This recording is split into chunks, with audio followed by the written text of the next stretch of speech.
বাদ দিয়ে কোন রাষ্ট্র চিন্ময়কে নিয়ে কারা খেলতে যাচ্ছে? আপনারা কখনো করবেন না। সামাজিক যোগাযোগ মাধ্যমে বর্তমানে সবচেয়ে আলোচিত ও সমালোচিত নাম চিন্ময়। এরই মধ্যে তার কর্মকাণ্ড নিয়ে তুমুল বিতর্ক তৈরি হয়েছে। কয়েকটি অপরাধ স্পষ্ট হওয়ায় বহিষ্কার করা হয়েছে ইসকন থেকে। ইসকন থেকে চিন্ময় কৃষ্ণ দাসের বহিষ্কার ও তার বিরুদ্ধে ওঠা অভিযোগ আলোচনার কেন্দ্রবিন্দু হয়ে উঠেছে। গত 25শে নভেম্বর 2024 তারিখে ঢাকার শাহজালাল আন্তর্জাতিক বিমানবন্দর থেকে গ্রেপ্তার হন চিন্ময় কৃষ্ণ দাস ব্রহ্মচারী, যিনি বাংলাদেশের সম্মিলিত সনাতনী জাগরণ জোটের মুখপাত্র হিসাবে পরিচিত। তার বিরুদ্ধে অভিযোগ একটি সাম্প্রদায়িক ধর্মীয় পতাকা জাতীয় পতাকার উপর উত্তোলন করা এবং রাষ্ট্রদ্রোহিতার মতো অপরাধে জড়িত হওয়া। চট্টগ্রামে একটি সমাবেশের সময় এই ঘটনা ঘটেছিল, যেখানে সনাতন ধর্মীয় পতাকা জাতীয় পতাকার উপর স্থাপন করা হয়, যা দেশপ্রেমিকদের মধ্যে ব্যাপক ক্ষোভ সৃষ্টি করে।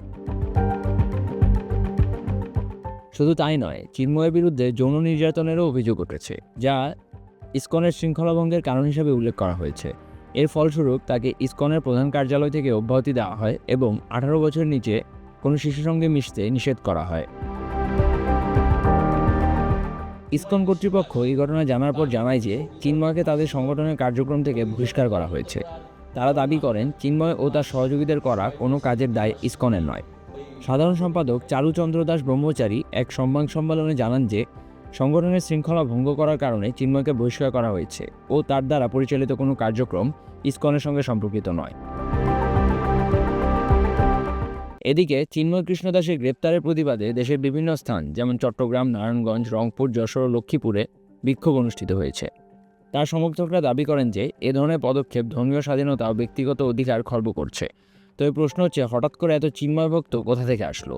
কোথাও কোথাও চিন্ময়ের পক্ষে স্লোগান সমাবেশ করতে যেয়ে জয় বাংলা বলেও স্লোগান দিতে শোনা যায়। এরই মধ্যে ভাইরাল হয়ে পড়েছে সামাজিক যোগাযোগ মাধ্যমে।